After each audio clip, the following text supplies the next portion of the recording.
মা হুয়ার রূহ, মুহাম্মদ আমাদেরকে বলে শোনাও রূহ কারে বলে, কেমন করে আসে, কেমন করে যায়, এ ব্যাপারে কি জানো বলো। 2 নাম্বার প্রশ্ন, মানহুম আসহাবুল কাহাফ, আসহাবে কাহাফ সম্পর্কে কি জানো। 3 নাম্বার প্রশ্ন, মান হুয়া যুলকারনাইন, যুলকারনাইন বাদশা সম্পর্কে কি জানো। আল্লাহর হাবিব সাল্লাল্লাহু আলাইহি ওয়াসাল্লাম বললেন গাদান উজিবুকুম, আগামীকাল বলে দেব। কি বললেন? সবাই বলেন উত্তরে কি বললেন? আগামীকাল বলে দেব। তো আগামীকাল সবাই এসে হাজির। বলো, 3টা প্রশ্ন রেখেছিলাম গতকাল, উত্তর বলো। আল্লাহর হাবিব সাল্লাল্লাহু আলাইহি ওয়াসাল্লাম বলতে পারলেন না, কারণ ওহী আসেনি। তিনি ছিলেন ওহী নির্ভর, ডিপেন্ডেন্ট অন ওয়াহি, dependent on revelation, guided by the ওয়াহি।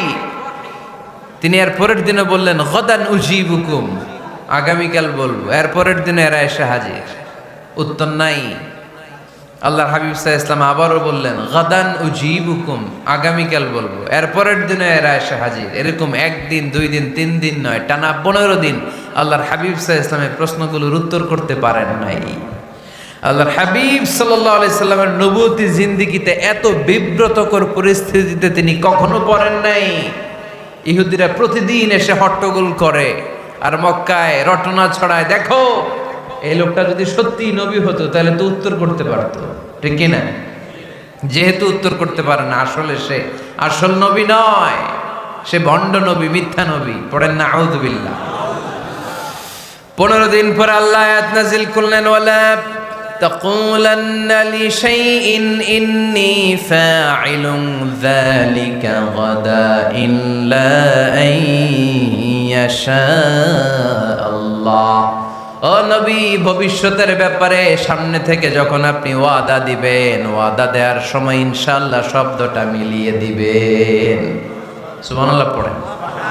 আল্লাহর হাবিব সাল্লাল্লাহু আলাইহি সাল্লামকে শিখানোর মধ্য দিয়ে গোটা উম্মাহকে আল্লাহ শিখাইয়ে দিলেন যে ভবিষ্যতের কমিটমেন্ট যখন দিব, প্রমিস যখন দিব, প্রমিস দেওয়ার সময় কি বলবো? কি বলবো?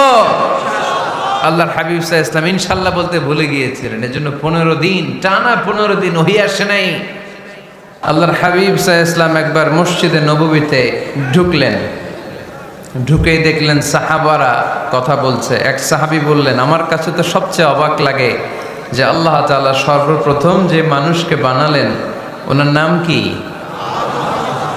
সবাই পড়েন। তুমি মাটির আদমকে প্রথম সৃষ্টি করিয়া ঘোষণা করিয়া দিলে শ্রেষ্ঠ বলিয়া, তাই তো নূরের ফেরেশতা করে আদমকে সেজদা, ঠিক কিনা? তাই তো নূরের ফেরেশতা করে আদমকে সেজদা, সবার চেয়ে সম্মান দিলে মাটির আদমকে।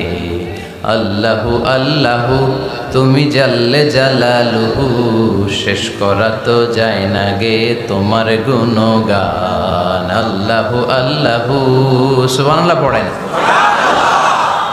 এই সাহাবী বললেন যে আমার কাছে সবচেয়ে অবাক লাগে যে আল্লাহ তাআলা প্রথম মানুষ হিসেবে আদম আলাইহিস সালামকে বানালেন আর ওনাকে উপাধি দিলেন সফিউল্লাহ।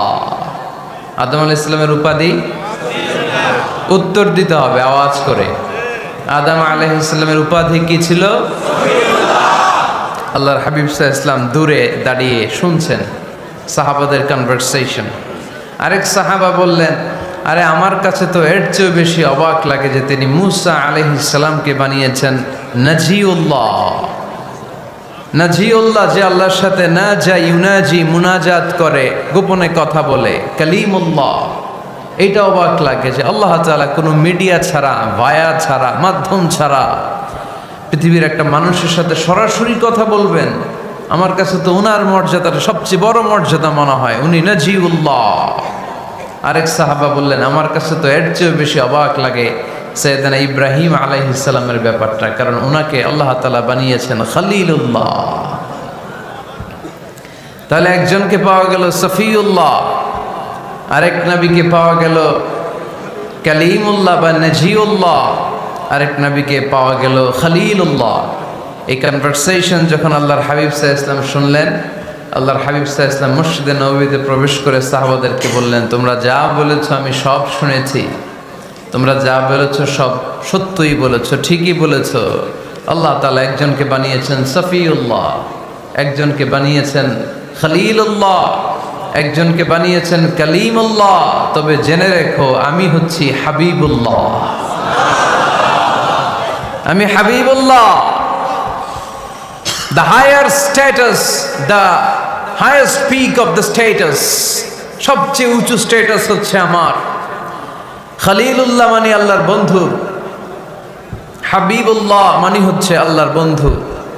কিন্তু খলিলুল্লাহ এমন বন্ধু যেই বন্ধু আল্লাহকে খুশি করার জন্য কাজ করে, আর হাবিবুল্লাহ হচ্ছে আল্লাহর এমন বন্ধু যেই বন্ধুকে খুশি রাখার জন্য আল্লাহ নিজেই কাজ করে।